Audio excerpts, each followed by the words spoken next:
Hai, apa kabar? Thank you ya yang udah klik video ini. Semoga semua yang nonton dalam keadaan sehat selalu. Amin. Kali ini kita berhoror ya dulu dengan film Thailand berjudul The Medium. Udah pada nonton belum nih? Jujur aja, aku tuh nggak begitu hobi film horor sebenarnya. Kadang-kadang aja nontonnya. Tapi ini direkomendasiin sama bestie aku. Katanya bagus banget, jadi aku putuskan untuk nonton. Dan ternyata anjir, ini serem banget asli. Buat yang gak kuat nonton horor, mendingan jangan deh. Nonton video ini aja, yang penting tahu ceritanya, oke? Yuk, langsung aja ke ceritanya. Film ini mengisahkan tentang sebuah tim film dokumenter yang ingin menyelidiki kehidupan para dukun. Setelah wawancara ke sana kemari, mereka memutuskan ngikutin keseharian seorang dukun bernama Nim, yaitu dukun yang menjadi perantara dewa bayan yang dipercaya oleh warga sekitar sebagai dewa pemberi berkat. Nim punya saudara kandung yaitu Mani dan Noi. Harusnya yang ngewarisin selanjutnya ini si Noi, tapi dia nolak dengan alasan karena dia penganut Kristen. Jadinya dewanya beralih ke Nim. Kenapa nggak kakak laki-lakinya? Karena yang diwarisin itu hanya perempuan aja. Setelah cerita tentang Dewa Bayan, mereka pergi ke pemakaman Willow, iparnya si Nim, suami dari Noi. Nim dan Noi ini kurang akur karena perbedaan kepercayaan mereka. Nim yang jadi dukun bertentangan dengan Noi yang menganut sebuah agama. Nim ngerasa ada yang aneh sama keluarga dari iparnya, karena mereka semua meninggalnya nggak baik, mulai dari kakek sampai ke iparnya ini.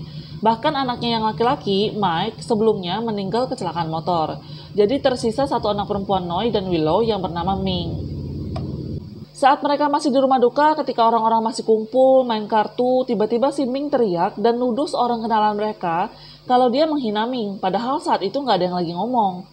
Kemudian Nim ngeliat Ming bertatapan dengan seorang nenek yang ternyata adalah salah satu tetangga mereka yang baru aja meninggal.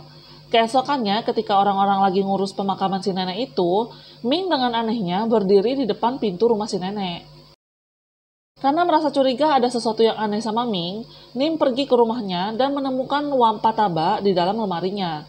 Itu semacam jimat dari kunyit yang dibentuk kayak dreamcatcher gitu, yang katanya bisa ngusir roh jahat. Dia nanya apakah Ming ngerasain gejala yang aneh, tapi nggak digubris sama dia dan mamanya. Selain Nim yang diikutin kesehariannya, tim dokumenter juga ngikutin keseharian Ming. Awalnya dia terlihat biasa aja, nunjukin keseharian dia di tempat kerja. Tapi lama-lama sikap aneh mulai bermunculan. Dia sering bertingkah kayak anak kecil, kadang-kadang kasar, pokoknya aneh-aneh gitu. Teman-temannya pun ngerasa dia beda, semacam kayak kerasukan setan gitu. Kemudian suatu pagi, tiba-tiba sehabis pergi dugem, dia bukannya pulang ke rumah, malah tidur di kantor. Bangun-bangun dia ngeluarin darah kayak orang pendarahan. Nim dan saudara-saudaranya curiga kalau Ming dipilih sama Dewa Bayan sebagai penerus selanjutnya, karena gejala yang dialami mirip sama Nim dulu. Tapi Ming gak mau jadi dukun, dan Noi pun gak mau anaknya jadi dukun. Keesokannya Ming dipecat karena ketahuan melakukan tindakan mesum di dalam kantor yang terekam CCTV. Ini juga salah satu akibat dari kerasukan itu ya, jadi dia seringkali ngelakuin hal-hal yang dia nggak sadari. Ming yang udah ngerasa depresi banget karena dia merasa terpilih buat jadi dukun, mutusin buat bunuh diri tapi gagal. No yang dari awal nggak percaya sama dukun-dukunan, akhirnya minta bantuan Nim buat nolong anaknya. Tapi Nim bilang kalau yang ada di tubuhnya Ming itu bukan Dewa Bayan, tapi sosok yang lain. Nim berusaha mencari tahu dan menemukan fakta bahwa Mike, anak laki-laki Noi, meninggal bukan karena kecelakaan, tapi bunuh diri.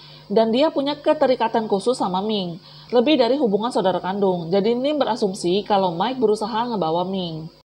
Noi yang merasa Nim gak mau ngebantuin dia, memutuskan untuk membawa Ming ke dukun lain, dianterin sama kakaknya, si Mani. Pokoknya apapun caranya, yang penting Ming bisa sembuh. Padahal Nim lagi cari cara buat nolong ponakannya. Mani ngasih tahu Nim, lalu dia datang dan ngegagalin ritualnya. Karena menurut dia, itu malah bikin makin banyak setan yang masuk ke tubuh Ming. Kemudian Ming tiba-tiba bangun dan mukul mamanya pakai kamera lalu kabur. Nim nyaranin Noi untuk nerima Dewa Bayan dulu, lalu Ming harus ngelakuin ritual buat lepas dari gangguan para arwah. Mereka ngumpulin semua barang-barang yang disimpan sama Ming yang berkaitan sama setan-setan itu, buat dipakai ritual supaya Ming bisa ketemu. Di sisi lain, Noi dan Mani meminta bantuan polisi, tapi nggak dapat hasil apapun. Setelah berminggu-minggu ritual, Nim menemukan fakta kalau Mike nggak ada kaitannya sama apa yang terjadi. Dan akhirnya dia menemukan Ming yang berada di dalam sebuah bangunan tua dalam kondisi pingsan. Nim harus melakukan ritual pengorbanan lagi kepada Dewa Bayan, tapi saat dia datang, bagian kepala patungnya putus. Kemungkinan sih ulahnya si Ming. Kemudian dia menghampiri Ming untuk menanyakan kepada arwah-arwah itu siapakah yang ada di dalam tubuhnya. Di saat inilah Nim mengetahui fakta kalau dia bisa jadi pewaris Dewa Bayan karena ulah Noi yang memang sengaja ngebuat Nim jadi pewaris dengan cara meletakkan jimat di sepatunya dan memasakkan Nim menggunakan pakaiannya. Tapi walaupun begitu, Nim tetap mau menolong keponakannya. Ming semakin hari semakin ganas, arwah yang merasukinya semakin kuat dan sulit untuk dilawan sendirian. Akhirnya Nim menemui seorang dukun sakti senior untuk membantunya melakukan ritual. Disinilah terkuak kalau Ming bisa jadi seperti itu karena moyang dari ayahnya dulunya pernah ngebantai ratusan orang. Dan ada seseorang di masa itu yang mengutuk keluarganya agar dewa memberikan pembalasan pada keturunannya. Dan karena ayahnya nikah sama mamanya, si Noi, yang harusnya jadi pewaris Dewa Bayan tapi malah ditolak, jadi imbasnya anak mereka jadi tumbal untuk nebus dosa itu. Mereka mempersiapkan ritual di tempat Ming ditemukan, karena dari sanalah semua arwah yang tidak terhitung jumlahnya merasuki si Ming. Selagi mereka mempersiapkan ritual, tingkah laku Ming semakin hari semakin menjadi-jadi.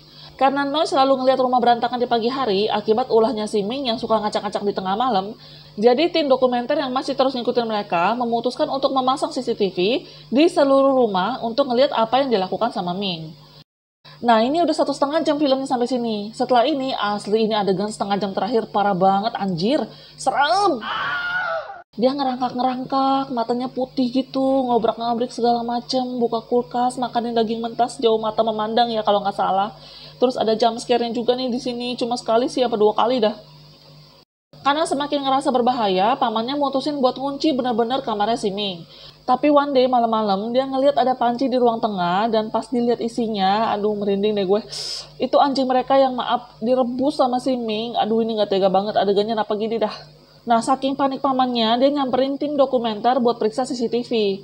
Di situ dia ngeliat Ming lagi menuju kamarnya dia dan ngambil anaknya. Terus dia langsung lari nyamperin, tapi Ming dan anaknya udah nggak ada. Mereka semua pergi nyari dan untungnya anaknya si Mani masih selamat. No yang lama nggak dengar kabar dari Nim coba mencarinya ke rumah, tapi ternyata dia udah meninggal di kamarnya setelah melakukan ritual. Nah, di ending filmnya ini, ada cuplikan wawancara terakhir Nim yang malah bilang dia sendiri nggak percaya sama keberadaan Dewa Bayan. Nah lo, jadi bagaimana tuh?